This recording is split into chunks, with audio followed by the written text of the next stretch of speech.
Join us as we open another file in the Markov Dossier. File number Exodus Quick Draw 620-270-81. File opens.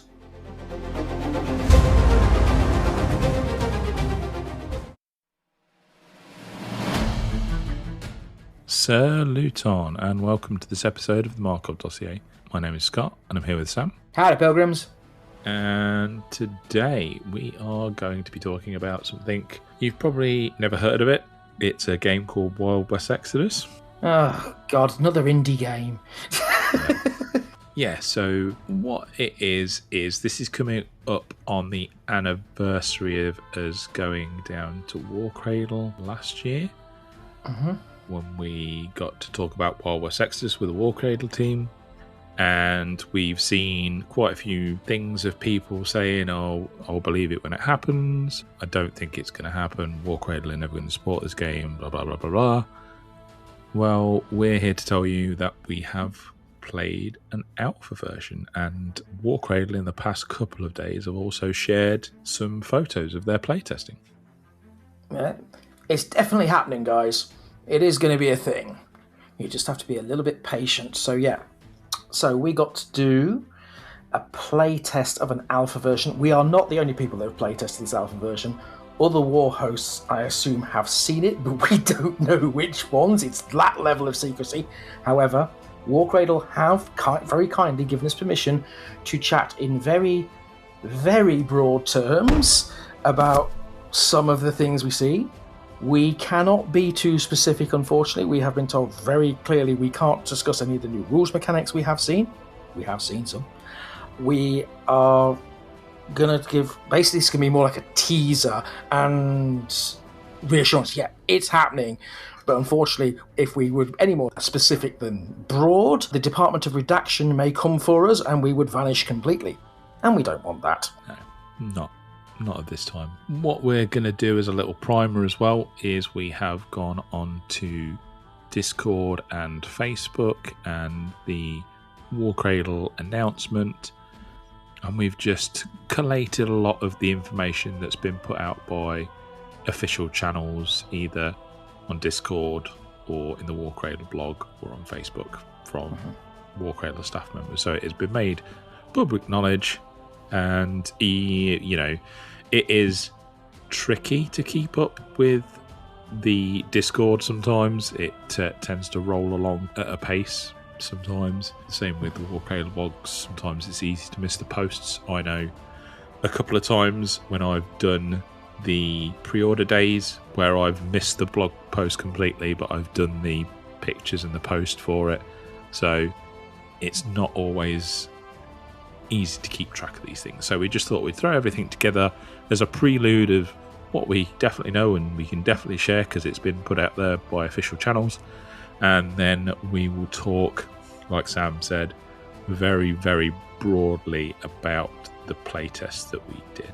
So, what we do know is that the upcoming edition of Wild West Exodus is still going to be a 35mm tactical skirmish war game focused on fast-paced cinematic action, which is pretty much what it has been since the Outlaw days. I mean, I'm not sure how quickly the Outlaw game played, but it was always a skirmish level game, really, wasn't it?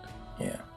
I think it's safe to say that version 3 allowed the game to get bigger, and I think what they want to do is come back to smaller games, because when we were playing version 3, given that I played Enlightened and had constructs, I could have easily 30 models on the board, which is fun, but it's not quick skirmish. And I think this newer version, version 4, is going to be bringing it back to the quick skirmish.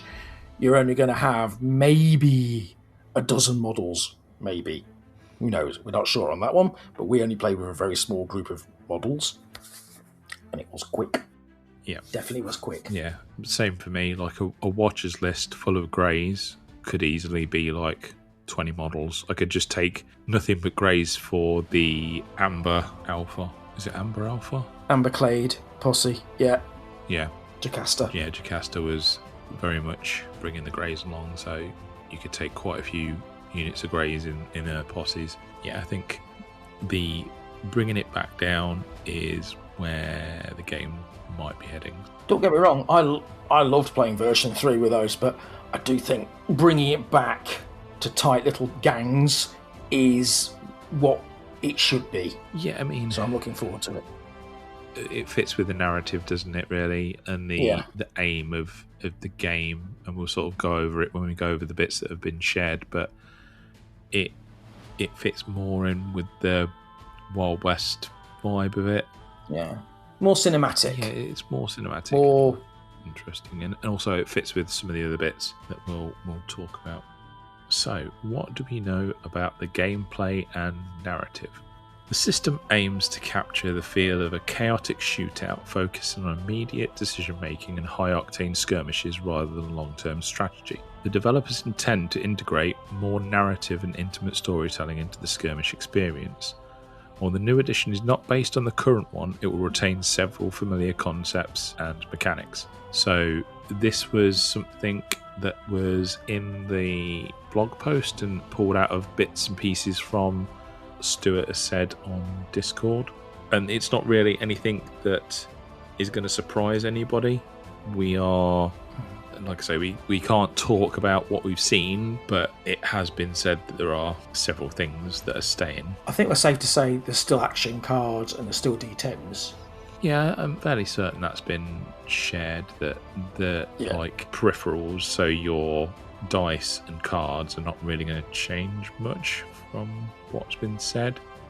Red dots start appearing on us as we talk. Okay, we'll stop that. We can't really say much more than that, but yeah, it's good to know as a Wild West Exodus veteran that you are not going to have to change your mindset towards the game very much at all.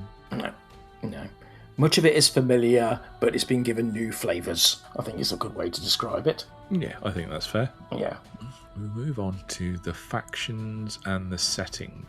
It has been said that the game will no longer include the Union or Enlightened factions, and no one is directly tied to the 8 Great Powers. They may be aligned with them in some way, but they're not directly the Union or the Enlightened. Yeah.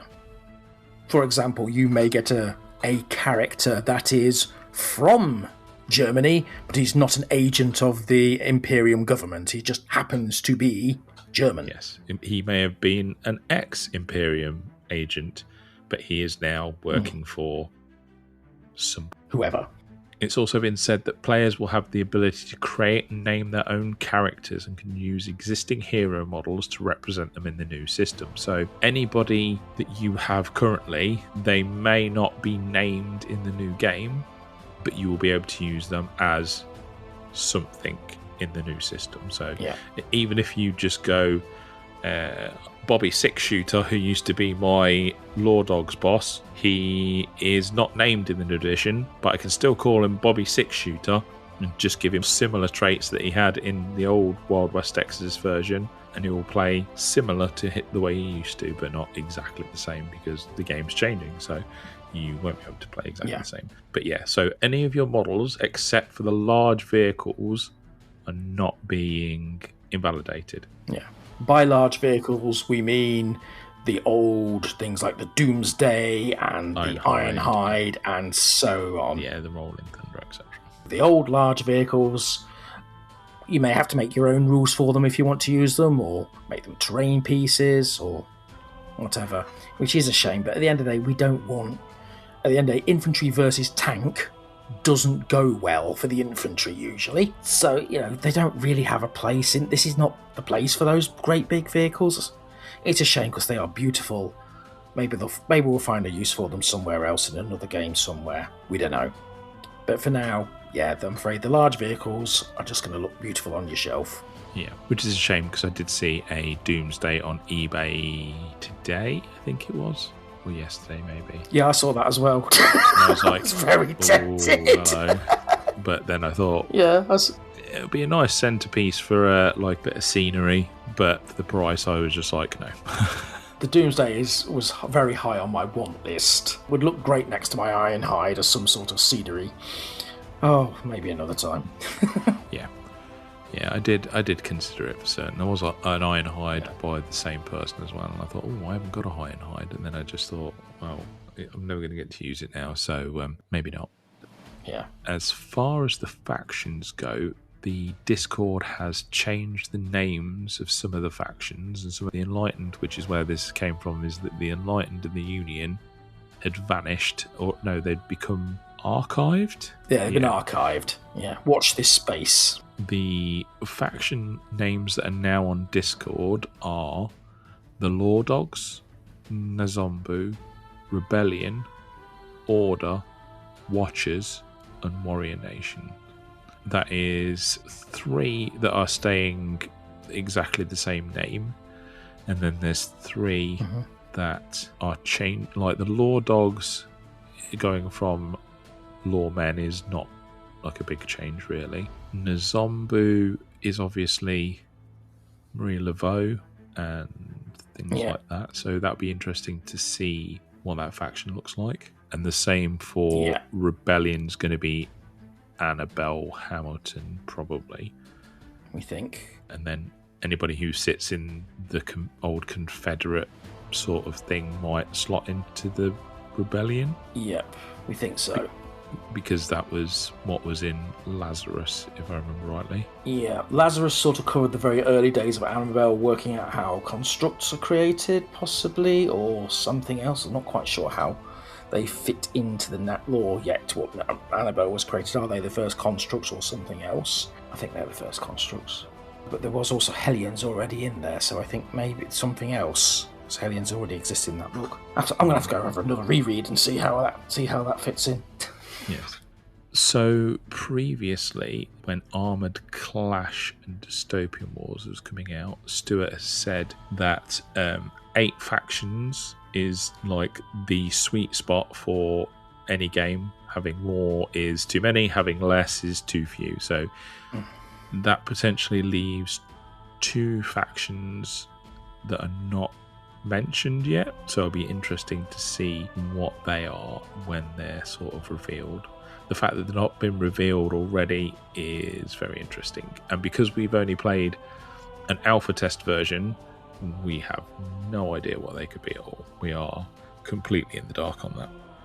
It'll be really interesting to see what they are. We have, me and Sam have sort of speculated, but we don't really want to speculate here in case anybody takes that as being sort of dropping hints or anything. Yeah, because we genuinely aren't, so we don't want to lead anybody down the garden path. Yeah. Feel free to send in your own speculations on Discord. We'll happily read those. Yeah, definitely. I'd be interested to see what other people think for certain. Okay, so the next little bit, we've kind of covered a little bit already, but is models and miniatures for the range. Plastic models from the first and second editions are being retired and will not be part of the future of the game.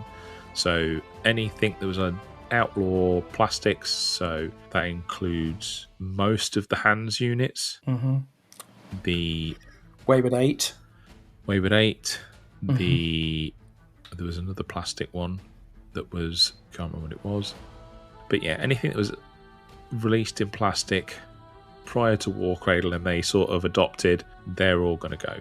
So if you don't have anything that you really would like, maybe it will get redone and retooled in the amazing new War Cradle plastics. So if you picked up the Retribution box, you will know how incredibly well detailed, and if you've had anything from any of the Armoured Clash or Dystopian plastic ranges, you know exactly how good they are.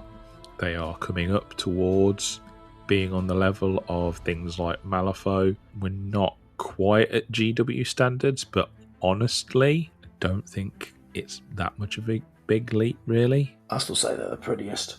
Oh, I think they're excellent. Yeah, they're definitely excellent.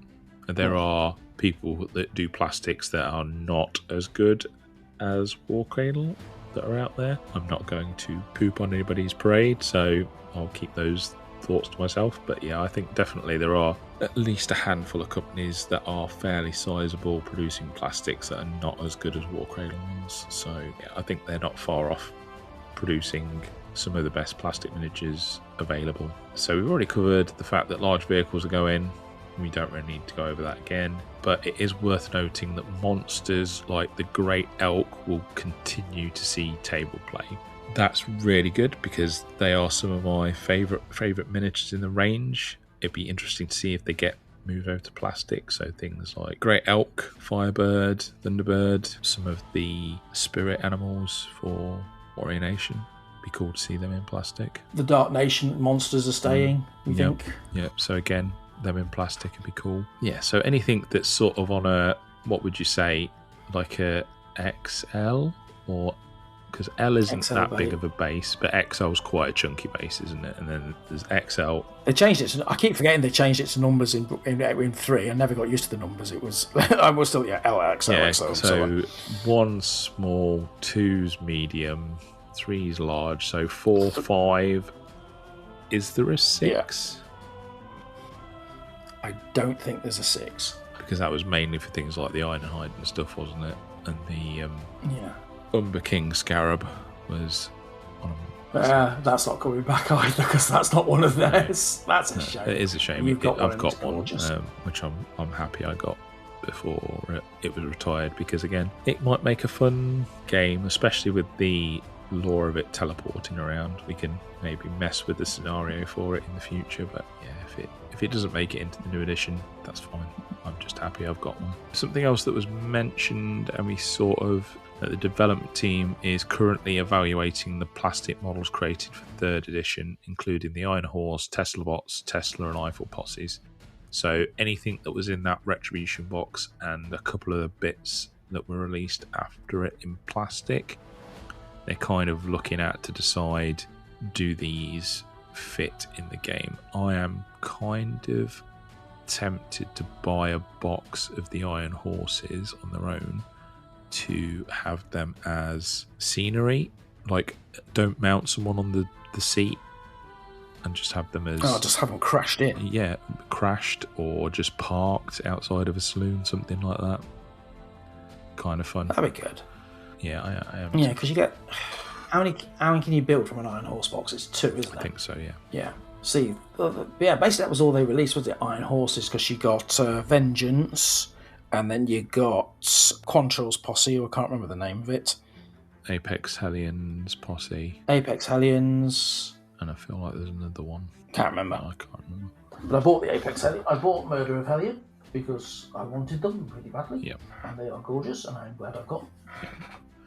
They'll find some way of using them. Yeah, so it is worth mentioning that Stuart did say on the Discord, like, if there's anything you want, buy it, because it may not be there for releases. It may be a complete range refresh, and not everything will come back. So if you want specific things, go out and grab them. I have grabbed myself so far. I had a cat accident, so I had to rebuy Dead or Alive just because I wanted some of the models out of there again. And I'm sure I bought something else. Yeah, I bought myself, as I said, Murder of Hellion, but I also got the Veteran Rangers and Minutemen because I have loved those models for ages and ages and ages, and I never got round to buying them, and I got them because they're just gorgeous models. And they will form, I'm sure, a core part of my Law Dog force when I put that together. In one way or another, they will be my gang members in some form or another. I'm still considering a few other posses that I didn't get round to getting. Edison is on my list because, again, gorgeous models. Why wouldn't you want those? Yep. I think if I get Edison, that's pretty much everything I need for Enlightened. That's everything Warcradle did for Enlightened if I get that. Not that I'm bragging, but yeah, that would be everything I think that it's Warcradle did for Enlightened if I get Edison. Yeah. Ooh, I bought Lucas and a Wendigo because... oh, you did, yes. You know, I wanted the largest model in the range. That Wendigo model is enormous. It's ridiculous. I love it so much. It's gorgeous. It is. I managed to snag a Carcosa Rex off eBay as well. So I've got Carcosa Rex, Lucas, and a Wendigo. So I can now run a little bit of a Carcosa posse. So I might do that the next time we play, just for funsies, see if it's any good or not. Yeah, that'd be fun. As I recall, the Wendigo is horrifically lethal. It fires that gun off it's got. That's it. Somebody vanishes. Yeah, the gun that Carcosa Rex has got is pretty nasty as well. Lockhess is just a double minigun on a bear, which is obviously dangerous as hell, but she's not very survivable. But yeah.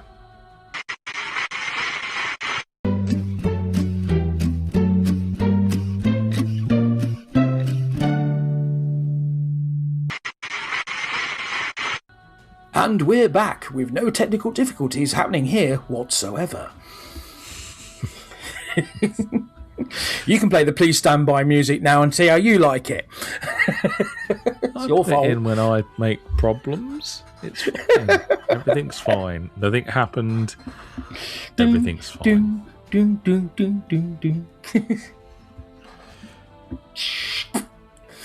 Right, where were we before that all dropped off?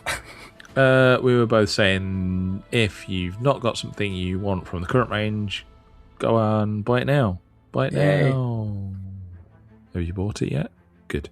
So, yeah, that's everything we know so far. So now we are going to try and discuss in very broad brushstrokes. Very broad strokes. We are going to discuss the two, and anybody who listens to this podcast or our YouTube channel on a regular basis will know that 2 games in a day is a monumental feat for me and Sam. So that tells you how quickly we're able to A, pick it up, and B, play the game itself. So like we said, we are not going to discuss any rules. We're not going to discuss any characters, the scenario, anything like that. But we are going to talk about the game as a whole. So, first off, did you enjoy playing the game? Very much. It was, for a start, actually, it's no secret, it is my favourite setting, so playing it again and getting privileged enough to get hold of an alpha test was really cool. But yeah, I enjoyed it. I felt like I had a grip on the rules, which, again, long-time listeners of the podcast will know that's also an achievement for me, having a good grip on the rules. Only a couple of times we had to go, hang on a minute, what does that do? And refer back to them. Of course, we're playing with very, very cut-down rules at this point, but it felt natural. It felt like a natural progression from what we knew already from the older versions to this newer version. As I said, very familiar, new flavour. So yeah, I really, really enjoyed it. Yeah, it was a really good game, and it was intuitive. Like you were able to easily take the concepts from Old World West Exodus and just put them aside, and were able to just focus on the new game because it just was very intuitive. It was easy to pick up. Like Sam just said, it was an alpha build, so it was. It's the foundations. Yeah, definitely. So yeah, it was a lot of fun, and you know, we talk about playing Old West Exodus in version 2 and version 3, and one of the things we love about that is that it gives you those cinematic moments where you can talk about the game afterwards and be like, wasn't it funny when this happened, or I can't believe that happened, or you know, those really memorable game moments that you're able to get from Wild West Exodus. We definitely got that. We definitely got some of those as well. I think I can safely say this one. I was using my old Wyatt Earp model for the boss, and it would appear that the blessings of Wyatt Earp carried on to us. You still couldn't bloody kill him. He was a completely different character. You still could not kill him. Yeah, I'm hoping the development team are listening to this. The Wyatt Earp model is broken, and remove him from the game forever. Like in the lore, let's say, I don't know, a planet fell on him and there was no remains left to even try and save him. I'm not even sure that would work on Wyatt. Probably not, actually. You just stare at it and it crack in half. I said he wasn't Wyatt. I was just using him to represent my boss, but you still couldn't kill him, and it was just blessings. The aura of Wyatt Earp is indestructible. Yeah. It is. proven. It's not the character, it's the model. I think Sam did some sort of blood ritual on it to make sure it never dies. You've killed him twice, I think. Once. I've killed him once. Yeah, no, once. Yeah, I've definitely almost killed him multiple times, but he always seems to survive somehow. Yeah. But, so yeah, we did have cinematic moments of dice rolls just not going the right way or spectacularly going off. I think at one point we did roll quite a lot of crits at one point. Like, wow, that's a lot of crits. yes, there were some really good, fun things in there. And we, once we'd finished the first game and we sort of discussed what we thought of it and stuff, we were itching to get back into another game. We were we're going to play this again. So there is definitely that replay factor of we want to do this again. We should point out we played the first game with only a smaller selection of the models that the scenario had given us. We took about half the forces that were originally given us in the scenario. The second game we played with the full force. Yeah, we decided, if you're playtesting something, the focus is on rules. Do things work? Do they make sense?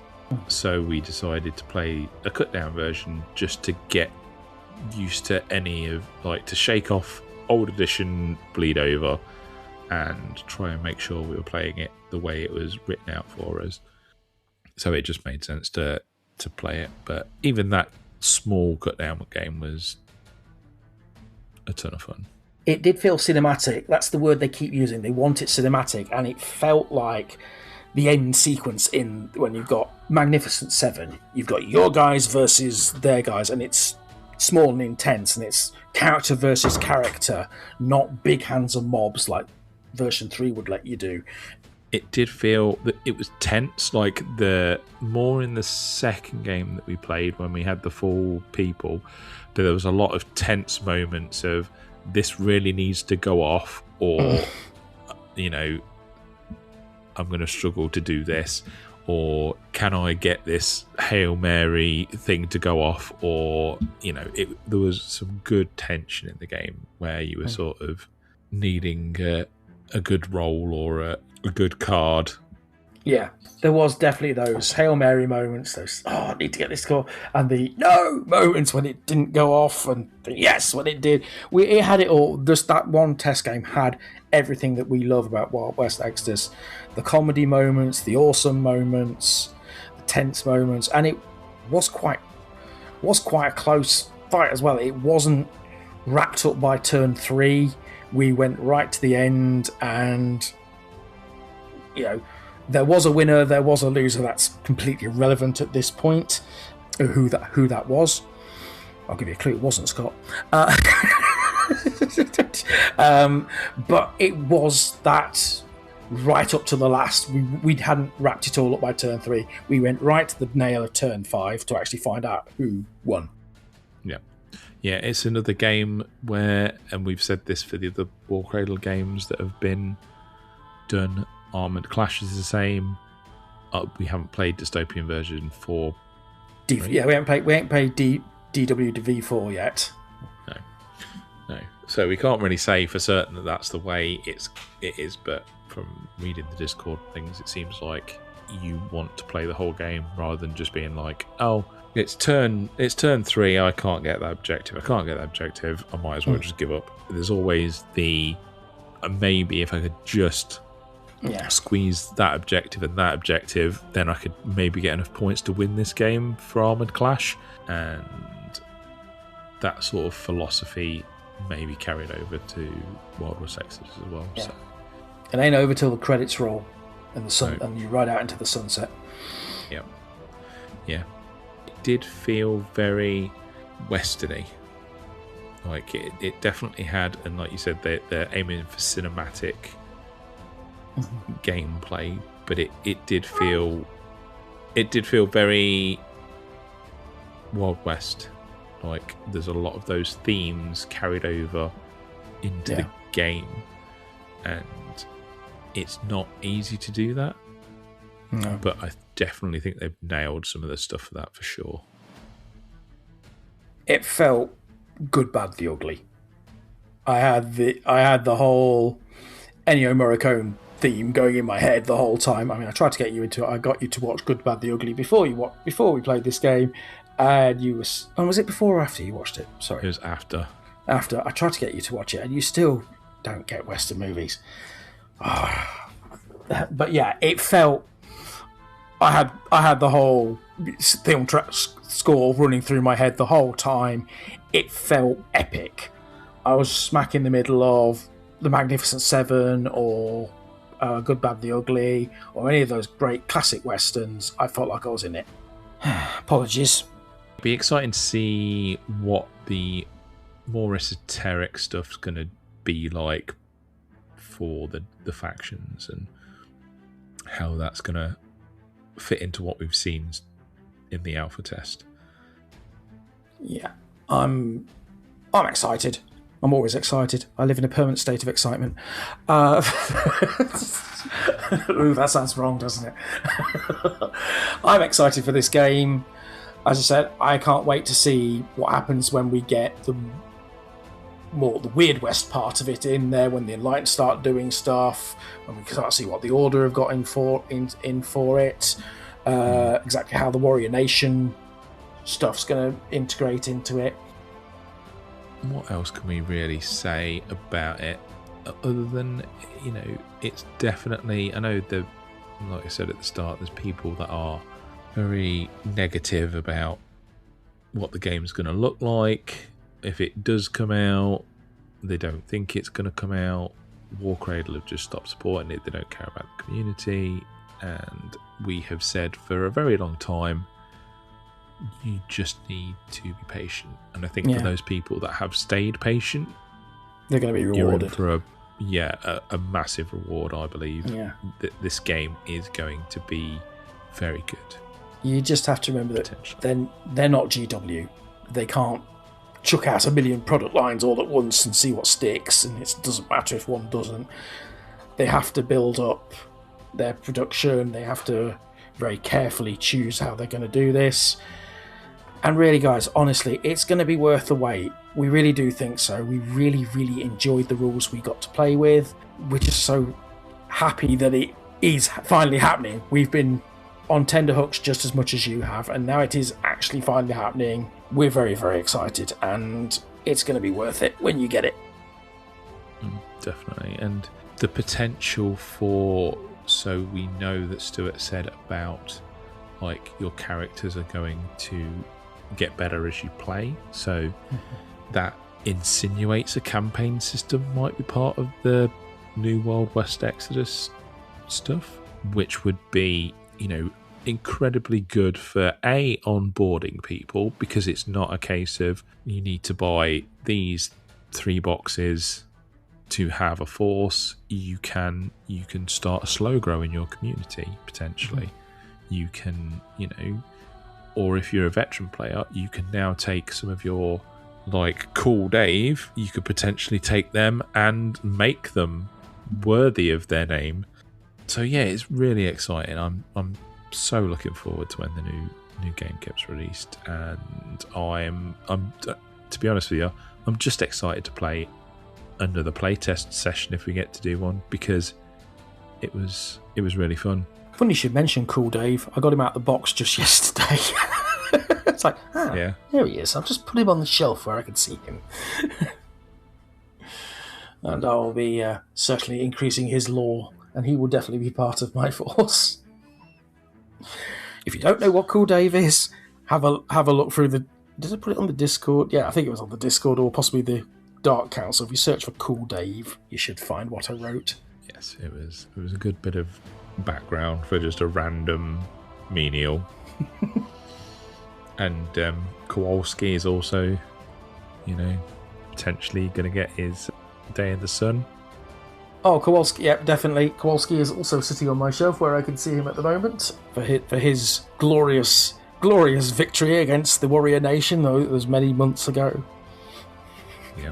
Yep.